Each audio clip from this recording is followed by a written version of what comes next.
if they do go ahead with a coup, the first step will be to take out Maduro. There's been reports that Maduro was seeking amnesty for the US for him to step down, and Trump refused to give him amnesty. If the US government is serious about attacking a country, always watch for naval movements. This was something I learned early on at the CIA.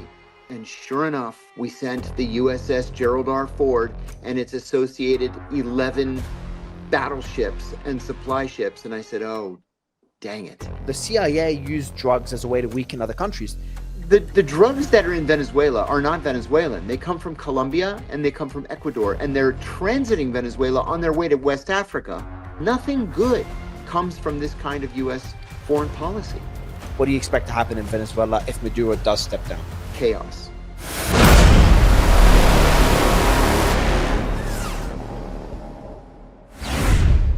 Well, who thought we'd be talking about Venezuela today? We've talked about Iran, right? We've talked about Russia, Ukraine, we've talked about China, and now Venezuela's in the mix. What's your initial reaction? I was listening to you earlier answer audience questions about it. What's your initial reaction when you started seeing that narrative shift? Because you've seen that playbook before. So what was your first thought? Well, I've said many times over the years that if you want to know if the U.S. government is serious about attacking a country, always watch for naval movements. This was something I learned early on at the CIA, that if we're really going to attack a country, we need aircraft carrier battle groups in place. So I said a month ago or so, I said, we're not going to attack Venezuela because we haven't sent an aircraft carrier battle group. And sure enough, we sent the USS Gerald R. Ford and its associated 11 battleships and supply ships. And I said, oh, dang it. Now we're serious. At the same time, though, Mario, you have to look at what the upside is for the United States. And I'm not seeing an upside. We're not at war with Venezuela. We have made a policy decision to not buy Venezuelan oil and to not refine Venezuelan oil anymore. So I don't see what the upside to this is. You would think that if the administration wants to get rid of Venezuelan refugees or Venezuelan immigrants, it would want to actually strengthen the economy of Venezuela and encourage them to go back. But that's really not what we're seeing. So this, from a policy perspective, this doesn't make much sense to me. And you know what, let me add two other things. One is drugs. We're hearing a lot in the United States about Venezuelan drugs. The drugs that are in Venezuela are not Venezuelan. They come from Colombia and they come from Ecuador, and they're transiting Venezuela on their way to West Africa, where they're then put on camels and taken up this ancient Tuareg dirt path to Morocco, where they're put on boats and sent to Spain. These drugs are meant for Western Europe, not for the United States. And finally, I think really what we're seeing here is a slow motion response or a delayed response to China's decision 5 years ago to build an oil refinery in the Caribbean. And the reason I say that is Venezuela has very, very dirty oil. They have an ocean of it, but it's very high in sulfur content, and it needs significant chemical distillation, refining to and you can't even use it to turn into gasoline for your cars. It's mostly made into home heating oil because it's so dirty and high in sulfur. Well, until just 5 or 6 years ago, the only place that you could refine that oil was in Houston, Texas. We built refineries that were specialized just to handle Venezuelan oil. But then, of course, we sanctioned the Venezuelan oil industry. Well, the Venezuelans didn't then just shut down their oil industry.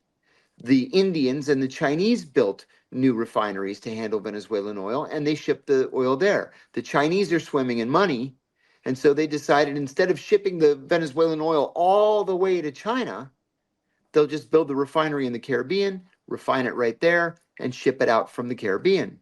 And the United States doesn't like that. So the bottom line here, I think, is China.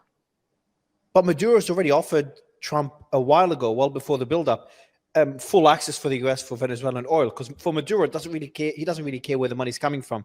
At the end of the day, his main concern is regime survival. So I just don't see like if that would be a valid concern. We're seeing China expand, becoming the biggest trading partner for many Latin American countries. But I just don't see that to be a solution for that. Like you don't go and conduct a regime change operation because a country is doing more business with another country. So No. that's why I like your point, because you started off saying that you look at naval movements to see if the US is serious about a certain country and taking military action in a country, including regime change, and we saw that recently in the Middle East. But you also said that it just does not make strategic sense for a regime change in Venezuela for such a large country, even though Maduro is not that popular in the country. And you've said that previously, you know, like me, you don't like Maduro. I don't like Maduro. Your first point, though, how likely is it for naval movements like this to happen as a bluff by the US, as a negotiating tactic by Trump to try to force Maduro out? Oh, sure. We do this all the time in the South China Sea. So yeah, it very well could be a bluff just to make him jump on a plane and run away. That would be, as far as U.S. policy, that would probably be the preferred end to this thing. Just to have him get on a plane and fly to Havana or Moscow or somewhere else where he can live happily ever after. But then again, it leaves a power vacuum. There are multiple right-wing factions. There's the military, which is pro-Maduro. So we don't have any idea what the military would intend to do. I just don't see an upside to this. And then on top of all that, when you have all of the region's powers, the Colombians, the Brazilians, the Mexicans, saying that they are 100% opposed to American intervention, what does that mean for American policy? You know, we're not going to get any help from any of the regional powers. I just don't see how this benefits the United States. Yeah, I think there's a lot of talk about how the US is starting to harm the relationship it has with Europe. Now, I think there's a lot of substance to the criticism that the US has been sending Europe's way, especially when it comes to free speech. But now we're seeing the same thing in Latin America. If the US does conduct a regime change operation, even enemies of Maduro won't be too happy to see that happening to one of their neighbors, and it could lead to a lot of immigration to their country, a lot of instability in their country. So from a foreign policy perspective, a regime change long term is, in my opinion, could erode trust in the US as an ally for all these different countries. That's why I'm hoping it is a bluff. But then, and there's also there's a platform called Polymarket where people make a bet on certain outcomes. Yes. And people are betting 2 days ago, they were betting, I think 50-50 that Maduro is going to be leaving to Qatar. There's been rumors about him planning to leave to Qatar. But recently, he's been upping the ante, mobilizing the military. We saw that in the last 2 days. But there's one development that surprised me is there's been reports that Maduro was seeking amnesty for the US for him to step down, and Trump refused to give him amnesty. If that is true, what's the strategic reason not to provide Maduro with amnesty? The only thing that I could think of was that Donald Trump wants a scalp. You remember you remember that Manuel Noriega, who was the president and military leader of Panama back during the George H.W. Bush years. He was a long-term paid asset of the CIA until the CIA just didn't need him anymore, and they turned on him. And all of a sudden, he became an internationally wanted narcotics trafficker, which may or may not have been true. And even if it was true, the CIA knew he was doing it from the beginning anyway. So we sent in a small strike force and kidnapped him and brought him back to Miami and put him on trial for international drug trafficking. And he was convicted and sentenced to life without parole. I think he ended up dying in a French prison or something like that. We allowed him to transfer.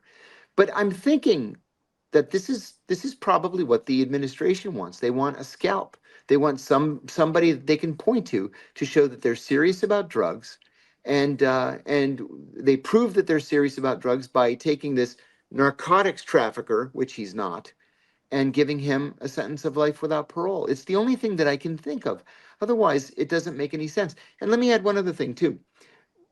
One of the things that I learned early on at the CIA was that the United States is really good at overthrowing governments. It's not hard to do.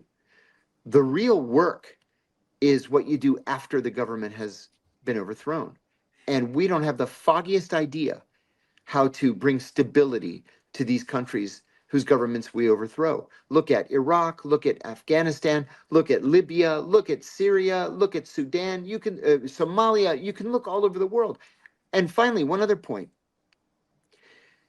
The overthrow of the Arbenz government in Guatemala, the overthrow of, it doesn't even have to be Arbenz, it can be any number of a dozen different Central and South American countries, may have happened 75 years ago, but in the minds of most Latin Americans, it happened yesterday.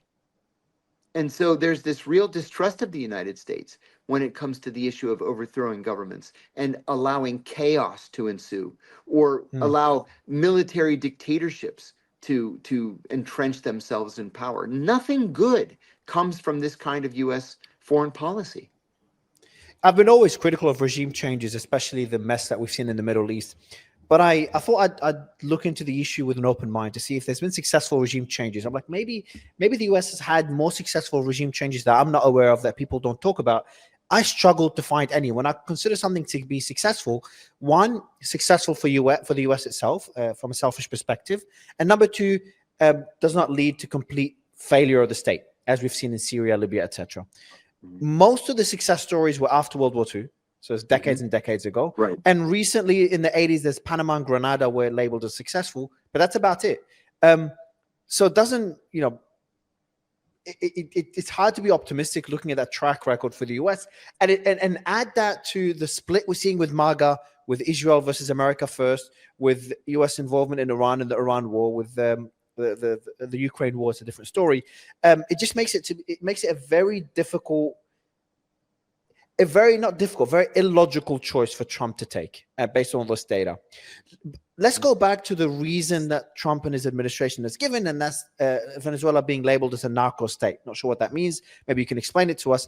I've looked at the numbers. It didn't make sense. The biggest producers of drugs, Colombia, Mexico, Peru, Bolivia. Venezuela is not even in the top 5.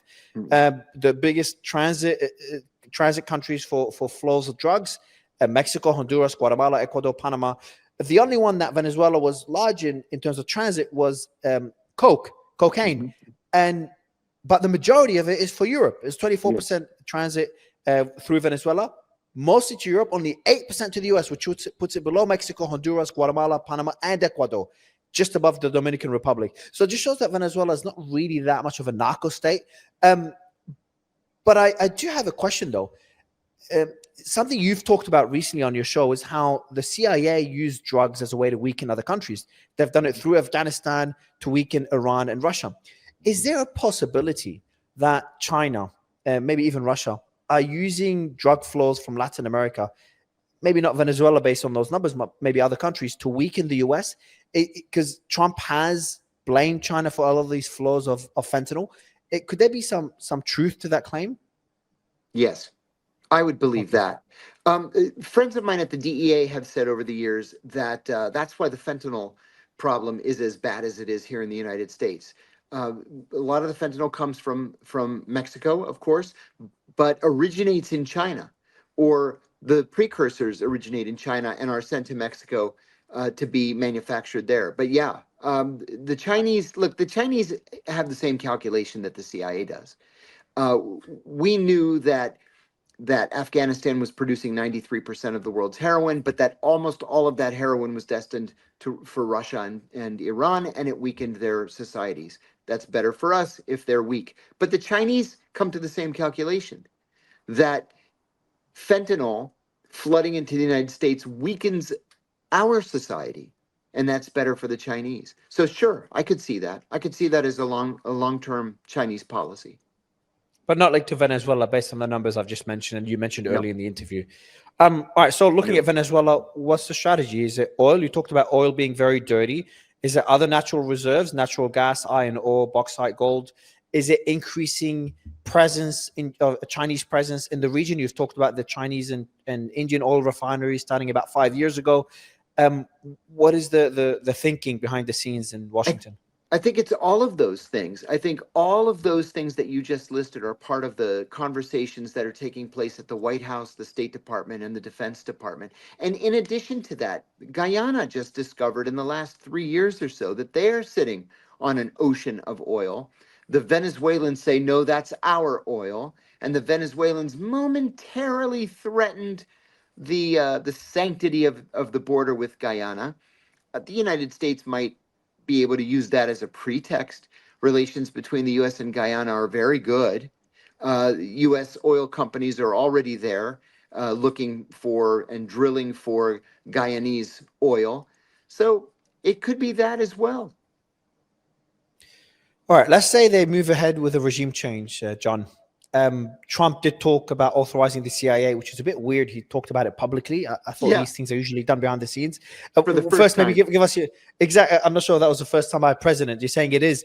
Tell me, what was your reaction when you heard that? Is that a way to threaten Maduro? Is that why he said it? Does that mean anything? Yes. Yeah, he did that just to frighten Maduro. Listen, at the CIA, there is literally nothing that is more highly classified than a covert action program. You're not even allowed to say the words covert action program in public when you're a CIA officer.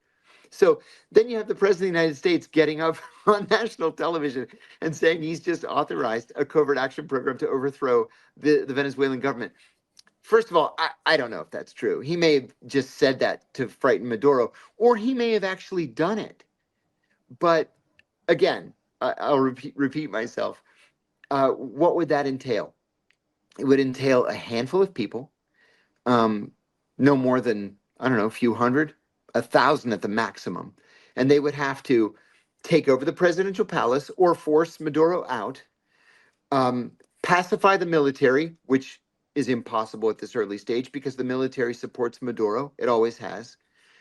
Take over the radio and television stations in the capital and control the major intersections in the capital. First of all, we're not even sure that that's all possible as part of a covert action program. You would probably need troops on the ground from the Defense Department. But secondly, what do you do 24 hours later? Let's say Maduro does run off to wherever he's going to run off to. Then what do you do? Again, this was a lesson that I learned at the CIA. There's never a plan for day two. The planning only is about day one. What are your thoughts on on the main opposition leader, Maria Machado? I don't think she's any more than Juan Guaido was. The right-wing opposition is divided. It's always been divided. Maria Machado may have won the Nobel Peace Prize, but it's my understanding that she's no more popular than any other right-wing political figure. Juan Guaido, it's funny, we coerced something like 36 countries into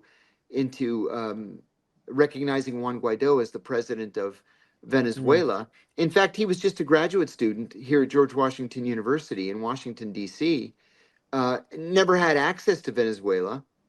And then there's a stipulation in the Venezuelan contract. There's a stipulation in the Venezuelan constitution saying that if the president can't assume the presidency within 30 days of taking the oath of office, then he no longer continues to be the president. And apparently at the White House, nobody bothered to read the Venezuelan constitution because Juan Guaido never left Washington. Well, with Maria Machado, she doesn't command armies. She doesn't command troops. I just don't see her turning into anything there. I would, if in the event that Maduro leaves, I would look for the next leader to be a senior military officer. Interesting. So let's going back to the original question. If they do go ahead with a coup, the first step will be to take out Maduro. Would that be to capture him? Because it's not going to be a surprise coup. There's been so many warnings. There's been a military buildup. So Maduro is obviously ready and preparing for this. It makes it very difficult to conduct a coup when you talk openly about a covert action program.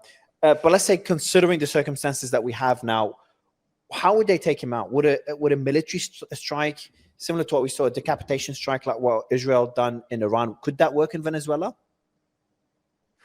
Because you're talking about a sitting president of a country. You're breaking so many rules. You're shaking up a system that allowed the U.S. to flourish over the last few decades. You just keep chipping away at that system that the U.S. built since World War II. Yeah, we have to remember this is an internationally recognized president of a sovereign nation. This is not something that should be considered lightly. And not in a time of war either. And Iran was Iran was funding military. You can criticize or support Iran, but they were militarily funding enemies of Israel. So it's a very different circumstance. And when Israel struck Iranian leaders, a lot of people criticized Israel's action. When Israel struck Yemeni leaders, the leadership there, they killed a whole bunch of them in one strike. A lot of people were critical of Israel's actions, but Yemen was striking Israel. In this case, you've got Maduro asking Trump allegedly for amnesty and potentially wanting to step down, but not declaring any war, direct or indirect, on the U.S. It's very different circumstances. Very different. There's nothing that falls on the side of the United States here. Maduro is the internationally recognized president. The United States and Venezuela are not in a state of war. To the best of my knowledge, there are no criminal charges yet pending against Maduro. I know that something was introduced in New York the other day, but I don't know if it's gone to a grand jury yet. None of the regional powers support an action against Maduro. Europe doesn't either. And Europe doesn't either. So the U.S. So what really what are the options? What are the options available for regime change? How would they be able to remove Maduro? I think that they would have to allow him to leave, allow him safe passage somewhere, Doha, Moscow, Havana, somewhere. Just let him go. Mm-hmm. And then, if that's the case, though, what do you make of the build-up as well? The 12 warships, the 15,000 troops. You talked about a possibility of a ground invasion. If you look at historically other regime change operations by the U.S., how many involved such a large military presence as we're seeing here? And what would that military presence, or military operation, look like? Do you expect U.S. troops in Venezuela? Because I don't expect, most Americans don't support that. I think it's above 70% don't support any military intervention there.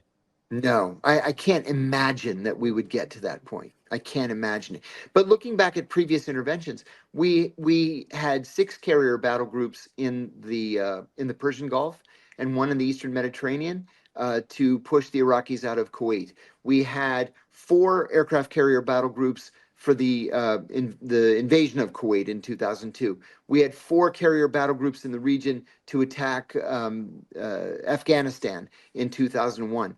We have this 1 carrier battle group, but not enough for a whole not military enough operation. Not enough for especially for such a large country. Venezuela is a massive country, very mountainous country as well. Mm-hmm. Mountainous and jungle.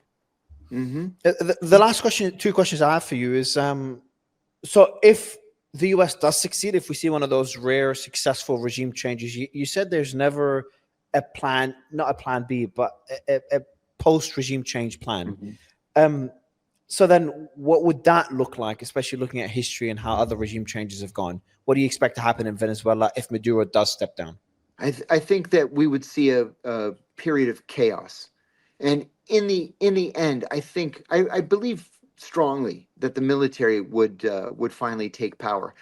Maybe not permanently, but it would be a military transitional government. Yeah, transitional government. I want to make a comparison to Libya, if I could, Mario. Please. When the U.S. and NATO overthrew Muammar al-Gaddafi back in during the Obama administration, I happened to be invited to, and listen to how awful this is. I happened to be invited to the unveiling of the new Libyan constitution. It was unveiled at a lobbying firm here in Washington, D.C., right? So a group of wealthy Libyan exiles paid this lobbying firm and said, write us a new constitution.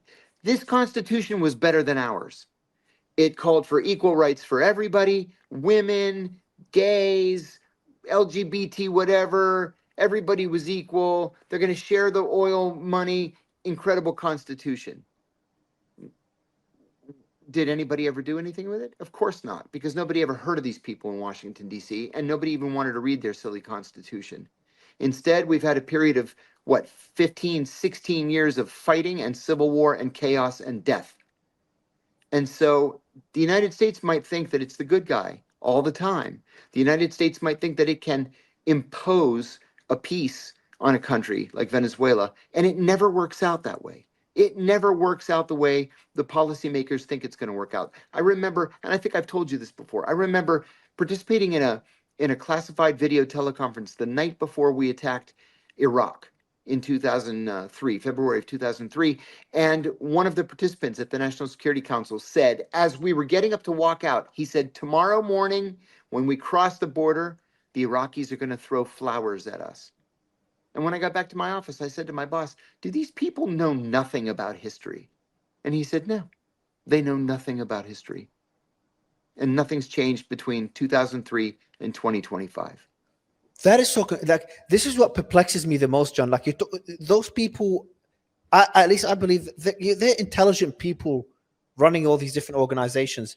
So I don't understand how those people that I'm sure studied history, they know, I'm sure maybe they're even watching this video, other videos you've done, they understand that coups don't work. Mm-hmm. So that's why I struggle to see the thought process, the logic behind making decisions if a regime change is being planned in Venezuela now. Like, how did the people in Iraq expected flowers? Sorry, the people that decided to change regimes in Iraq and have the troops walk into the country, how did they expect to have flowers thrown into foreign troops walking into a sovereign country? It's weird. Yeah. Who are those people? I can explain that. In part, number one, they think they're smarter than you are, smarter than everybody else in the room. Number two, back in 2003, it would have worked if they were in charge, but the people in 2003, they didn't know what they were talking about. But today I'm smarter and I know more and I have more experience, so I'll get it right this time. And number three, at least in the Middle East, you've got this voice on your shoulder saying, attack Iran, attack Iraq, attack Iran, attack Iraq. And it gets hard to say no after a while, depending on who's the president. They're talking now about Hezbollah doing business with Venezuela, working directly with Venezuela. Suddenly, Hezbollah's in the discussion. Venezuela is working directly with Hezbollah and Iran in this network and new axis of evil. Look, fingers crossed we don't see another Libya here. It would be heartbreaking for the country of Venezuela. But John, always an absolute pleasure to speak to you. Thank you, sir. Pleasure's mine. Good to see you again, Mario.